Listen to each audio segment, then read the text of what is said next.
Hello everyone, this is Latasha Blanton from the Real South Africa Travel and Tourism. And you're going to have the opportunity to travel with Phil Scott to sunny South Africa.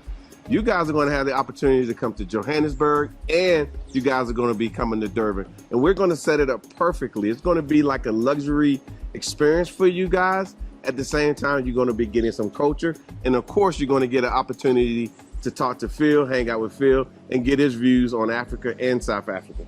You're also going to get an opportunity to explore the lifestyles here that are available in South Africa. And we're going to do all that for you in an amazing 10 days. We do hope that you go to the website and book, because we do look forward to seeing you here. Absolutely. Our website is therealsouthafrica.com. Go there, scroll down. You'll see a picture of Phil, and just go ahead and book there. So we'll see you here in what we like to call sunny South Africa.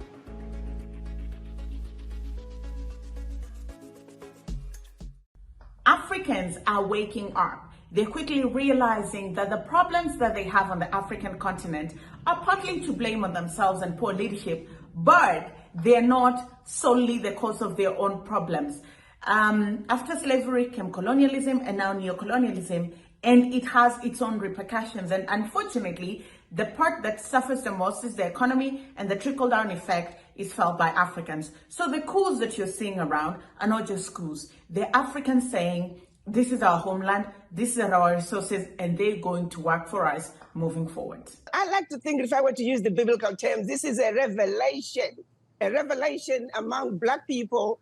They're waking up and realizing that what has been happening is wrong, and change must come. And for true change to come, it must be brought by the people. What you are seeing is an African electorate that is now awoken, that is informed. They understand the real issues. In the past, Africans have been misinformed, misled, and given false information, and being thrown a shiny object and being told only the African heads of states are the problem.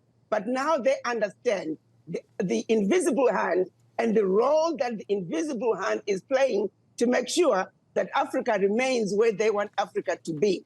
The African heads of states, particularly those heads of states of the former French colonies, majority of them were just puppets put in place to continue the same French legacy, which basically boxed them in, where it said you have no control of your military, you have no control of your natural resources, you have no control of your finances, and if you continue from those three areas, you are free to rule your country any which way you want. What power does that president have? Hello there, how are you doing? Welcome to another episode of our conversations. My name is Ondiro Oganga. I'm a business journalist by profession and a digital content creator. I love coming on here, having conversations with you guys about Black people, Africans, our empowerment, and how we can rise up and take our rightful place at the global stage. I was watching an interview by Dr. Arikana Chihombori. I think by now you guys know, like, she's one of my favorite speakers.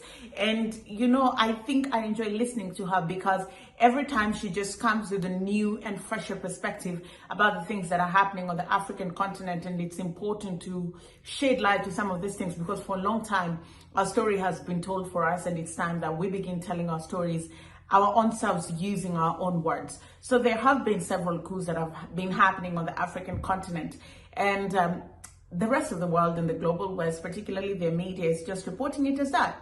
There are coups, there's political instability, these Africans cannot even adhere to democracy. What democracy? The president of Guinea asked this question at the United Nations General Assembly. What democracy are you always talking about? The democracy that you imposed on us? The democracy that we did not have a say in? The democracy that is tailor-made to fit the West and doesn't factor in all the things that make Africa unique and different from the West? That's the democracy you're talking about?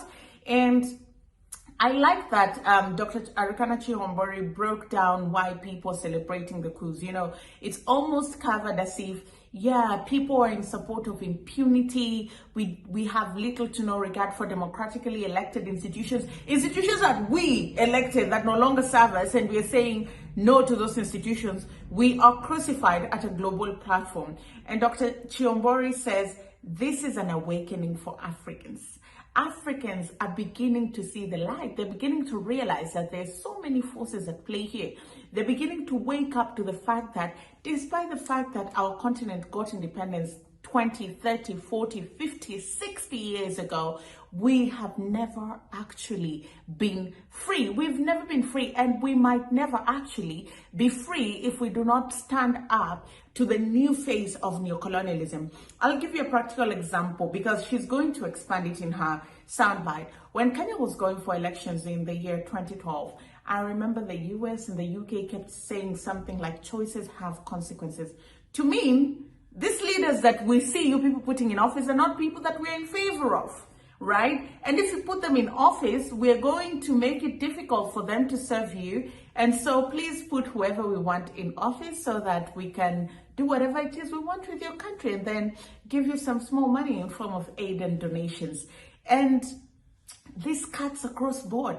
This cuts across board. We are seeing African presidents do anything for Western approval, and then the West helps them perpetuate cycle of abuse. Yes, 2 or 3 leaders are going to benefit their families. Their children will get to study abroad. They can get property easily. They can get proper health care abroad because they've sold out their people, and the resources that would have been used to build their own country are going to build other countries, you know. So it's high time that Africans are portrayed in the global media as an awakening mass, as people that truly understand that what is happening on their continent is tragic, and the West in their neocolonialism tactics are being aided and abated by democratically elected institutions.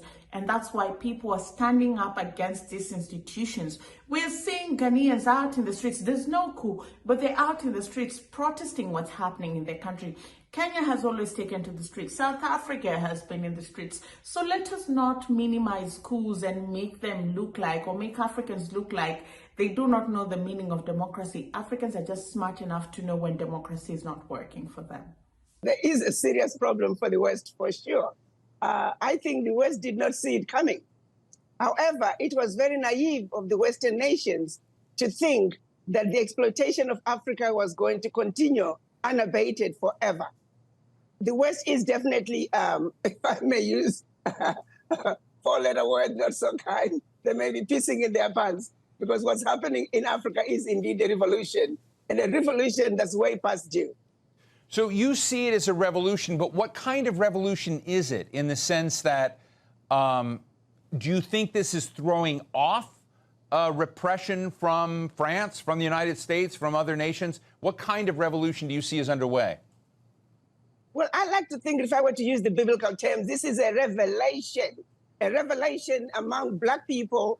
They're waking up and realizing that what has been happening is wrong, is wrong, is wrong, and change must come. And for true change to come, it must be brought by the people. What you are seeing is an African electorate that is now awoken, that is informed. They understand the real issues. In the past, Africans have been misinformed, misled, and given false information, and being thrown a shiny object and being told only the African heads of states are the problem. But now they understand the invisible hand and the role that the invisible hand is playing to make sure that Africa remains where they want Africa to be.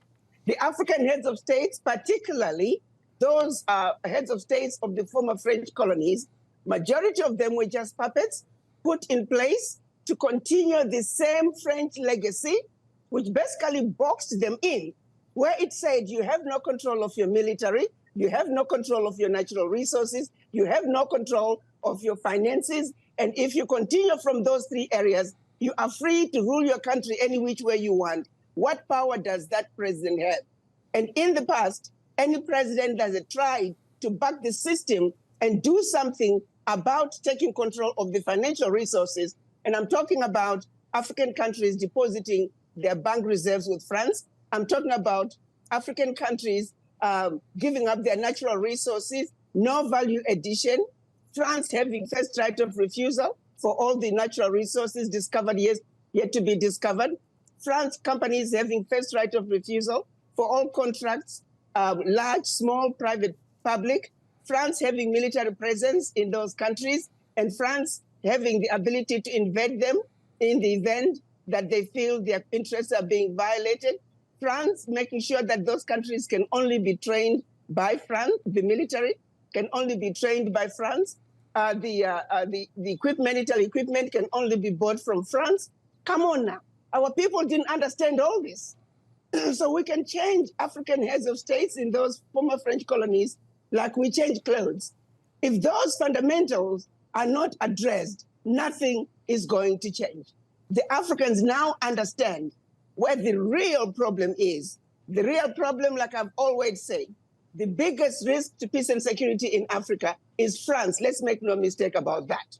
We have other former colonizers. Yes, they still have a stronghold in Africa through their multinational companies that continue to siphon billions out of Africa every year. We are aware of that. But the biggest problem when it comes to former French colonies is France. Its roots are so entrenched in those countries, and now France is trying to expand into other nations. Until we address those agreements African countries were forced to sign, nothing, and I mean nothing we do, is going to bring us the true economic liberation, which is what Africa needs, which is what Africa was denied when African countries were being given their independence.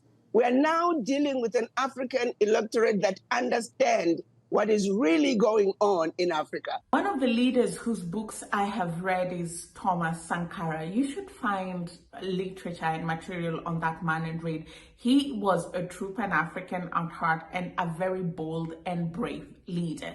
One of his popular sayings was, you either have to decide if few are going to drink champagne or if the masses are going to have clean water.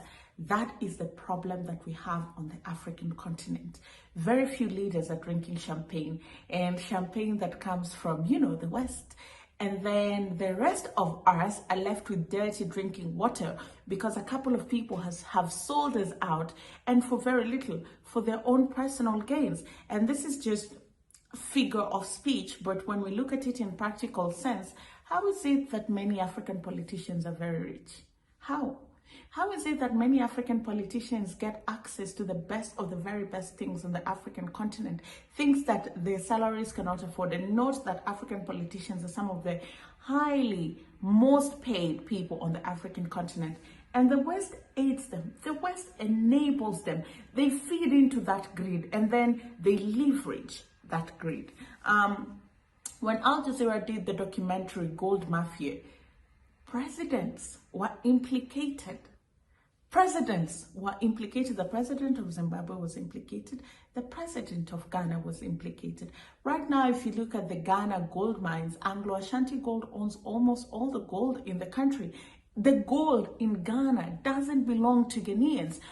There was a time one of the sheikhs in the Saudis was joking with the president of Ghana and saying, all of your gold is here. Like, technically, you guys should be very rich because most of the gold that we sell here comes from your country. You understand? So Africa is rich in resources, but there are very few greedy leaders. And the West likes such people. And when they find such people, they'll explore and exploit that loophole to get as much as they can out of that system before they're found out. The performance that you're talking about is the performance of what Nigerian minerals are doing to French education, to French healthcare, to French infrastructure. You tell me, why is it that 95% of Nigerian uranium is powering over 30% of France, while over 70% of Nigerians have no electricity? How is that okay? How is even President Bazoum proud of himself with that fact? There is no development in Niamey. I was in Niamey a few years ago when we had the AU summit. It was pitiful to see the level of underdevelopment that Niger has. There is no development in Niger. Let's make no mistake about it. Niger is the second poorest country in Africa, in the world, in fact. So how can President Bazoum be proud of himself? What development is he talking about? You're talking about developing France? There is no development in Niger, one of the poorest countries on earth. And of course, IMF would love them. World Bank would love them. France would love him because he is allowing the pilferage, the exploitation to continue.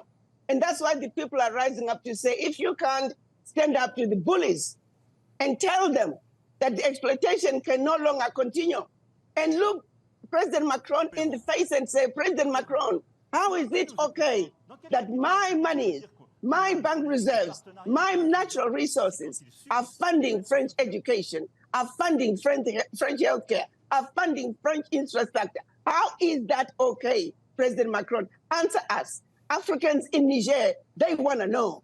So when you tell me that he is favored by the West, it makes sense.